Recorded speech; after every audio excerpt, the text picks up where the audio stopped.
ជំរាបសួរបងប្អូននេះគឺជាហាងឆេងមាសនៅថ្ងៃទី7ខែមេសាឆ្នាំ2026ពី Gold Exchange Daily ឬក៏ហាងឆេងមាសប្រចាំថ្ងៃនេះមាសបន្តឡើងតម្លៃរហូតទៅដល់$566ក្នុងមួយជីខណៈដែលធនាគារធំៗពីរកំពុងលក់មាសរបស់ខ្លួនគិតមកដល់ថ្ងៃនេះទូគីលក់រហូតដល់ទៅ120តោនទៅហើយបើសិនជាយើងស្ដាប់មកហាក់ជាកំពុងតែបារម្ភយើងនឹងជជែកគ្នាស៊ីជម្រៅតិចតើទៅជាមួយនឹងយុទ្ធសាស្ត្រនៃការទទួលបានរបស់ធនាគារហើយធនាគារកំពុងតែខ្លាយទៅជាអ្នកដែលសកម្មទៅលើការទិញលក់ទៅងាកទៅបារាំងលក់រហូតដល់ទៅ129តោនពេលដែលយើងស្ដាប់ធម្មតាដូចជាមេឃបាក់រលំអញ្ចឹងទៅលក់ដល់ទៅ100តោនជាងតែបារាំងទិញទាំង129តោនវិញលក់ឲ្យទិញនៅក្នុងមួយរយៈនៃពេលដែលមាសឡើងហើយនឹងមាសចុះមកវិញបារាំងចំណេញរហូតដល់ទៅ15 billion ឬក៏15,000 លានដុល្លារឯដល់ដូចនេះយើងឃើញធនាគារពីរកំពុងតែលោតចូលទៅក្នុងកន្លែងមួយដែលមានសកម្មភាពទិញលក់អំពីមាសណាជាសញ្ញាអាក្រក់ឬក៏ជាសញ្ញាល្អសម្រាប់ដៃមាសយើងនឹងជជែកគ្នាហើយមាសកំពុងតែឡើងវិញក្រោយសិទ្ធិនិយមទៅលើសញ្ញានៃការប្រើប្រាស់អំពីបញ្ហាសេដ្ឋកិច្ចបើទោះបីជា Iron ដែលយើងជជែកពីម្សិលមិញគាត់បដិសេធជាមួយនឹងសំណើក៏ដោយតែទិនជាមួយនឹងបទឈប់បាញ់កិច្ចព្រមព្រៀងរបស់ត្រាំប៉ុន្តែក៏ជឿជាក់ថាអាចមានការ lobby ច្រើនពីប្រទេស3ទូគីអេស៊ីបនិងប៉ាគីស្ថានដើម្បីឲ្យមានកិច្ចព្រមព្រៀងទៅលើបទឈប់បាញ់រយៈពេលរហូតដល់45ថ្ងៃចឹងវាមានតម្លៃវាមានអត្ថប្រយោជន៍សម្រាប់មាសនៅក្នុងពេលបច្ចុប្បន្នបើយើងងាកទៅបន្តិចទៀតព្រោះចិត្តដល់ថ្ងៃយើងខាននិយាយអំពី Kevin Voss view លោកត្រាំកំពុងតែបញ្ឆោតយើងឬក៏បែបណាពីព្រោះទីទៀត Kevin Voss នឹងត្រូវឆ្លងកាត់ការតែងតាំងនៅថ្ងៃទី16ខែមេសា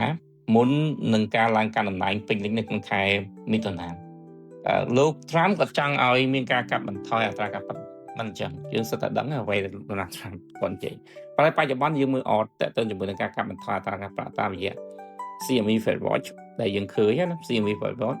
គឺការកាត់បន្ថយអត្រាការប្រាក់រហូតដល់ខែកញ្ញាអត់មានភាគរយទេមានតែភាគរយនៃការតម្លើងអត្រាការប្រាក់ហើយ Kevin Voss នេះគឺជាអ្នកដែលយើងបានពិភាក្សាគ្នាកន្លងមកហើយតែខ្ញុំតែងលើកប្រវត្តិគាត់យកមកនិយាយពេលដែលគេតែងតាំងគាត់ណាថាឲ្យប្រយ័ត្នពីតម្លៃមាសបន្ទាប់ពីមានការតែងតាំង Kevin Voss គឺតម្លៃមាសធ្លាក់ចុះពីព្រោះគេដឹងថា Kevin Voss គឺជាអ្នកយុទ្ធសាស្ត្រដែលផ្អែកទៅលើការតម្លើងអត្រាការប្រាក់ជាងអញ្ចឹងយើងក៏ជជែកគ្នាពីរឿងនេះដូចគ្នាដែរតែយើងជជែកបែបស្រាលសិនទេយើងមិនតជជែកបែបស៊ីជម្រៅពីព្រោះនៅពេលដែលជជែកបែបស៊ីជម្រៅយើងត្រូវទាញទិន្នន័យនឹងទិន្នន័យយកមកបង្ហាញណាមិនជាការដេកសម័យឬក៏យកមកនិយាយដើម្បីឲ្យមានភាពងាយស្រួលនិងមានការប្រុងប្រយ័ត្នខ្ពស់សម្រាប់អ្នកដែលសំមាននៅក្នុងរយៈពេលវែងនិងទទួលបានផលចំណេញរឿងរ៉ាវដែលកំពុងឃើញខាងនៅពេលបច្ចុប្បន្ននេះគឺជាការហុចនៅតម្លៃមាសនៅក្នុងរយៈពេលវែងហុចភាពប្រសើរនៅក្នុងតម្លៃមាសនៅក្នុងរយៈពេលវែងតែជាភាពបថុយប្រឋានមួយចំនួនសម្រាប់ការទិញដូរលក់មាសនៅក្នុងរយៈពេលខ្លីជាពិសេសនៅពេលដែលធនាគារចាប់ផ្ដើមទិញដូរលក់មាសដូចគ្នាដែរមុនទៅដល់រឿងរ៉ាវដែលយើងជជែកគ្នាឬក៏យើងជជែកគ្នាខ្លះដោយសារតែមួយរយៈនេះខ្ញុំរវល់មិនសូវលំអិតទេលំអិតទោះបីយ៉ាងឃើញព័ត៌មាននិយាយរហូតដល់ទៅ10នាទីជាង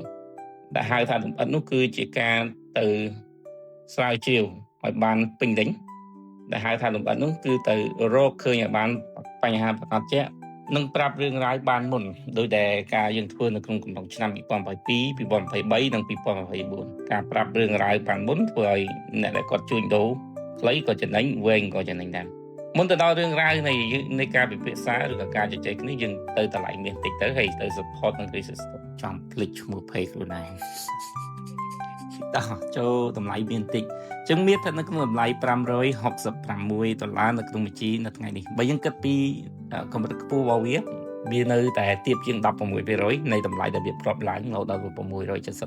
ណាឬក៏660នានកន្លែងខ្លះគេលក់នៅក្រៅទីផ្សារ680ដែរអញ្ចឹងស្ថិតនៅក្នុងតម្លៃ$566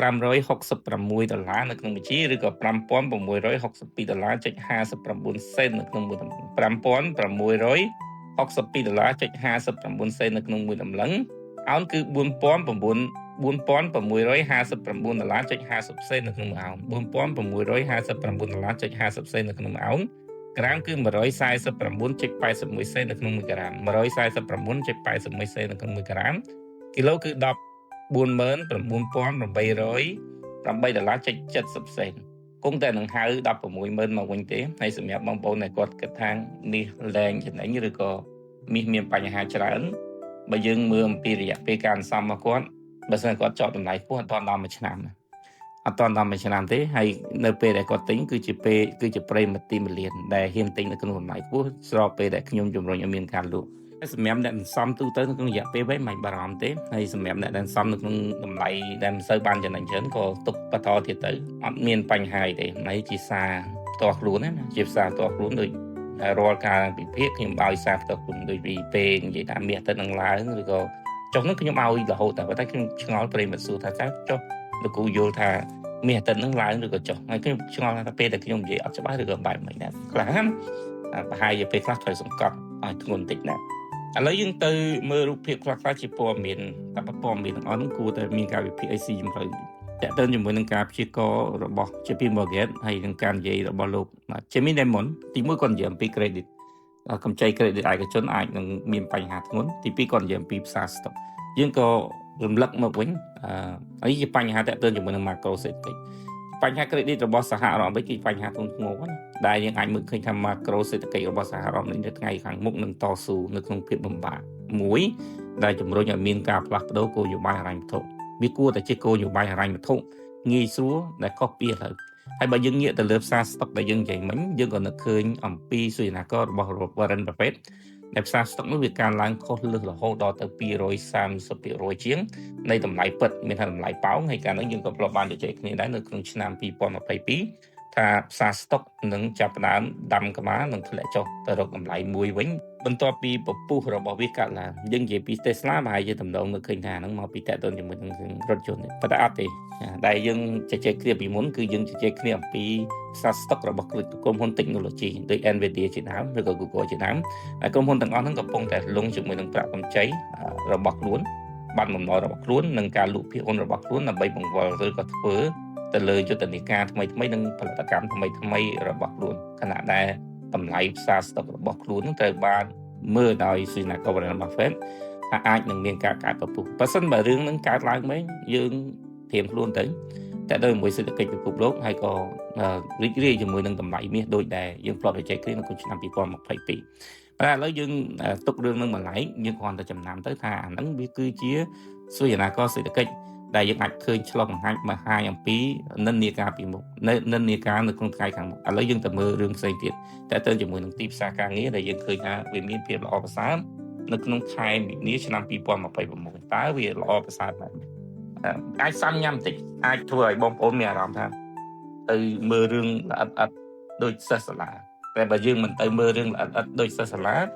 យើងក៏ទៅស្ដាប់ច្បោលហើយក៏សម្រេចចិត្តច្បោលទៅឥឡូវយើងចូលទៅដល់ការវិភាគទៅលើទីផ្សារការងារដែលយើងនិយាយពីប្រហែលថ្ងៃមុនដែលយើងគិតថាវាមានសម្ពាធលើតម្លៃមាសឥឡូវបើយើងមើលអំពីរបាយការណ៍ដែលបង្ហាញចុងក្រោយណាតួលេខចុងក្រោយតើតើជាមួយនឹងប្រាក់ចំណូលការកើនទៅលើប្រាក់ចំណូលវែងមិនមែនជាប្រាក់ខែទេគឺកើនត្រឹមតែ 3.5% ទេបើធៀបជាមួយនឹងអតិផរណានេះគឺជាបញ្ហាមួយណាបន្ថែមទៅទៀតហើយបើយើងនិយាយអំពីការកាត់បន្ថយអត្រាមានការងារធ្វើតាមរយៈ AI ឬក៏មជ្ឈដ្ឋានផ្សេងៗនៅក្នុងសហរដ្ឋអាមេរិកនៅក្នុងខែមីនានេះការកាត់បន្ថយអត្រាកាត់ប្រាក់មានរហូតដល់ទៅ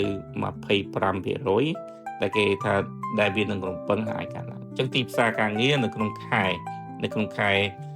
មេសាអាចនឹងមានរូបភាពផ្សេង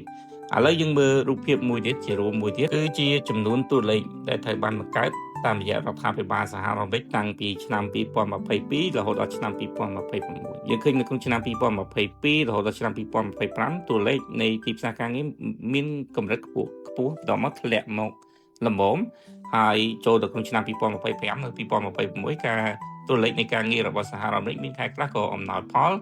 ខែខ្លះមិនអំណោយផលដូចតែយើងនិយាយអំពីការកាត់បន្ថយអត្រាកាត់ប្រាក់ 25% របស់សហរដ្ឋអាមេរិកយើងអាចនិយាយឬក៏អាចសន្និដ្ឋានបានថាទីផ្សារការងាររបស់សហរដ្ឋអាមេរិកទោះបីជាស្ថិតនៅក្នុង 4.4% 4.3% វាបានបង្ហាញរួចស្រាប់ទៅហើយនៅក្នុងពេលបច្ចុប្បន្នតទៅអនាគតតើតើជាមួយនឹងលំហូរទីផ្សារឬក៏ macro សេដ្ឋកិច្ចរបស់សហរដ្ឋអាមេរិកនឹងជួបប្រទះជាមួយនឹងបញ្ហា ធ្ងន់ធ្ងរបន្ថែមទៀតអញ្ចឹងគោលនយោបាយវាគួរតែមានការប្រែប្រួលដដែលដូចអ្នកខ្ញុំនិយាយគោលនយោបាយវាគួរតែមានការប្រែប្រួលដែរទៅរករឿងលុយស្រួលហើយបើយើងកលែកមើលទៅការបង្កើតឱកាសការងារណាយើងធៀបនៅក្នុងរង្វង់នៃទីផ្សារការងាររបស់សហរដ្ឋអាមេរិក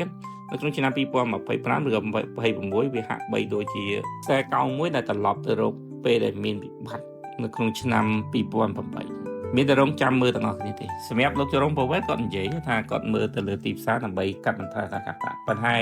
តំណងជាលែងមានពេលវេលាសម្រាប់លោកជរំពវេតឡើយវាជាពេលវេលារបស់ Kevin Boss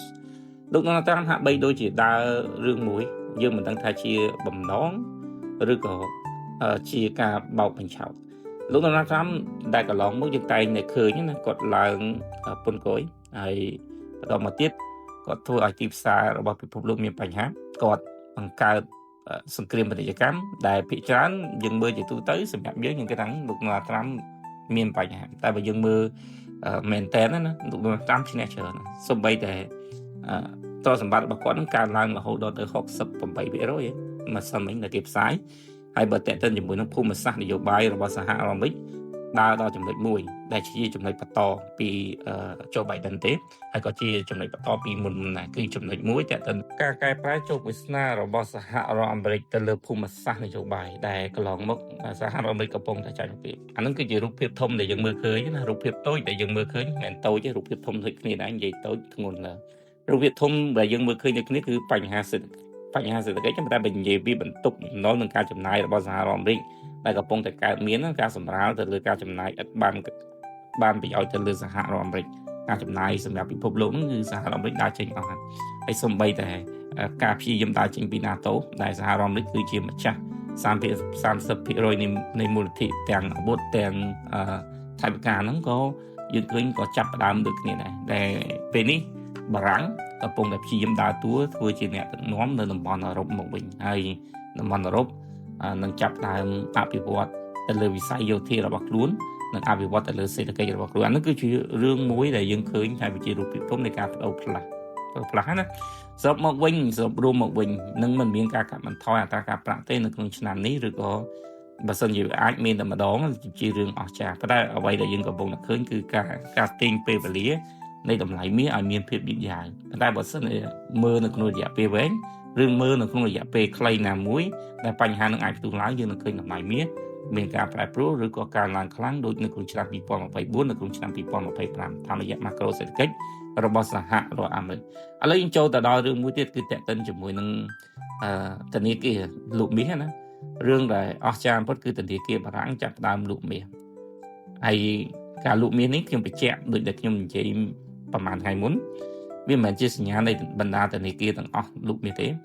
វាជាសញ្ញានៃសកម្មភាពដែលធនាគារទាំងអស់ចាប់ផ្ដើមសកម្មទៅលើយុទ្ធសាស្ត្រ strategy gain មានន័យថាចូលទៅក្នុងទីផ្សារទិញលក់យកចំណេញរឿងនេះមិនមែនជាការលក់ដោយការភ័យខ្លាចឬក៏ការផ្លាស់ប្ដូរគោលនយោបាយរ៉ាញ់តូចរបស់ធនាគារទេប៉ុន្តែជាយុទ្ធសាស្ត្រក្នុងការទាញចំណេញទី1រឿងទី2វាបង្ហាញអំពីចំនួនភូមិសាស្ត្រដ៏ធំសម្បើមដែលកើតនៅក្នុងយុគនេះហើយចំនួនភូមិសាស្ត្រនៅក្នុងធំសម្បើមនៅពេលដែលធនាគារចាប់ផ្ដើមបង្កើតលុយតាមរយៈការប្រែប្រួលនៃទីផ្សារនៅពេលដែលធនាគារមិនត្រឹមតែចេះការពារខ្លួនឯងទេហើយចេះទាំងទាញយកផលចំណេញទៅទៀតវាគឺជាសញ្ញាថាភាពមិនច្បាស់ឬក៏ភាពមិនប្រកបជាពីនយោបាយសេដ្ឋកិច្ចរបស់ពិភពលោកឬក៏ប្រព័ន្ធត្រួតត្រាសេដ្ឋកិច្ចរបស់ពិភពលោកមានការបដូរផ្លាស់ស្អីទៅជាប្រព័ន្ធត្រួតត្រាសេដ្ឋកិច្ចរបស់ពិភពលោកដុល្លារទំនុកទុកចិត្តទៅលើប្រាក់ដុល្លារទំនុកទុកចិត្តទៅលើប្រព័ន្ធហិរញ្ញវត្ថុរបស់ពិភពលោកកំពុងតែមានបញ្ហាការលក់ចេញមាសរបស់ប្រាំងមិនមែនជាអាថ៌កំបាំងទេកាលណាបើវាមិនមែនជារឿងអាថ៌កំបាំងវាជាការបង្ហាញ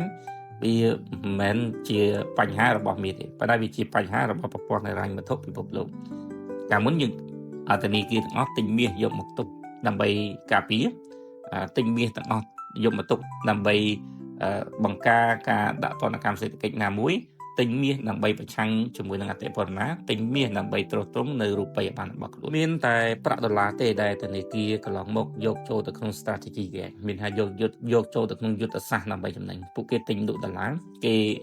ទុកដុល្លារបង្កើនការទុកដុល្លារដើម្បីជួយរូបិយប័ណ្ណរបស់គេបញ្ចេញប្រាក់ដុល្លារដើម្បីទទួលបានផលចំណេញ ពីការបដូរផ្លាស់នៃអត្រាប្រាក់ដុល្លារធៀបជាមួយនឹងរូបិយប័ណ្ណប៉ុន្តែបច្ចុប្បន្នយើងឃើញធនាគារនាំមុខដល់បារាំងនេះគឺចាប់ផ្ដើមយកមាសទៅជាយុទ្ធសាស្ត្រក្នុងការចំណេញហើយគេយកមាសដើម្បីការពារទៅលើការធ្លាក់ចុះនៃរូបិយប័ណ្ណជាការប្រគល់ប្រជែងជាមួយនឹងអតិផរណាហើយគេលក់យកចំណេញទៅលើយុទ្ធសាស្ត្រនៃការទិញដូរគេកែប្រែមាសទៅជាចំណូលអកម្មវិញកាលពីមុនគេយកដុល្លារទៅជាចំណូលអកម្មចូលជាចំណូលអកម្មអញ្ចឹងបានខ្ញុំនិយាយថាវាគឺជាការប្រែប្រួលធំនៃភូមិសាស្ត្រនយោបាយដែល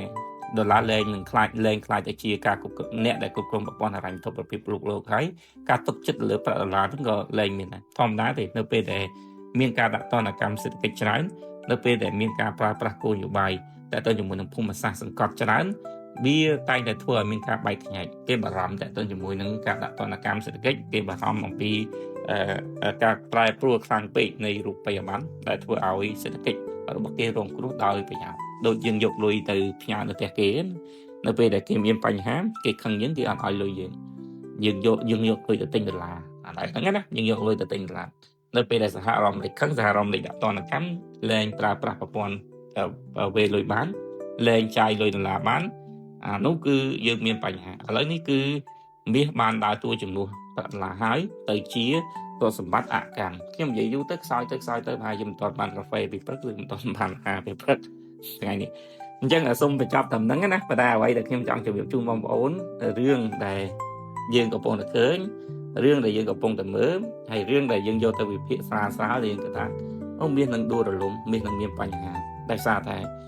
ការរក្សាអត្រាការប្រាក់របស់ធនាគារកណ្ដាលអត់ទេបើយើងធៀបជាមួយនឹងទីផ្សារការងារនិងការបង្កើតការងារវាកំពុងតែបង្ហាញយ៉ាងស៊ីជម្រៅនៅវិបត្តិការងារនិងម៉ាក្រូសេដ្ឋកិច្ចរបស់សហរដ្ឋអាមេរិកហើយបើយើងមើលយើងបារម្ភទៅរឿងធនាគារលក់មាសដូចជាតុគីដូចជាបារាំងបើយើងមើលធម្មតាគឺយើងបារម្ភបើសិនជាស្មើនេះមានអ្នកបង្អើទៅទៀតប្រកាសជាមានអ្នកប្រឹងទៅលក់មាសដើម្បីកាត់ខាតណាបើយើងចំណេញយើងលក់ទៅតែបើសិនជាយើងកាត់ខាតមិនចាំបាច់លក់ទេពីព្រោះយុទ្ធសាស្ត្ររបស់ធនាគារកណ្ដាលនៅពេលបច្ចុប្បន្នកំពុងតែផ្លាស់ប្ដូរមាសទៅជាទ្រព្យសម្បត្តិអកម្មហើយដែលនឹងផ្ដល់ចំណេញដល់ពួកគេវាល្អសម្រាប់រយៈពេលវែងណាមួយនៅពេលដែលសេដ្ឋកិច្ចមិនអាចងើបឡើងវិញប៉ុន្តែវាអាចនឹងមានបញ្ហាខ្លះដែរសម្រាប់រយៈពេលខ្លីប្រសិនបើយើងដើរអត់ទាន់ពេលវេលាដែលធនាគារទិញលក់ឬក៏យើងហូរទុកឬក៏យើងទិញទុកនៅក្នុងពេលដែលថ្លៃដែលគេបំរុងលក់ដែលគេធ្វើឲ្យវាថ្លៃហើយនេះគឺជាអ្វីដែលអាចជម្រាបជូនបានសូមអរគុណ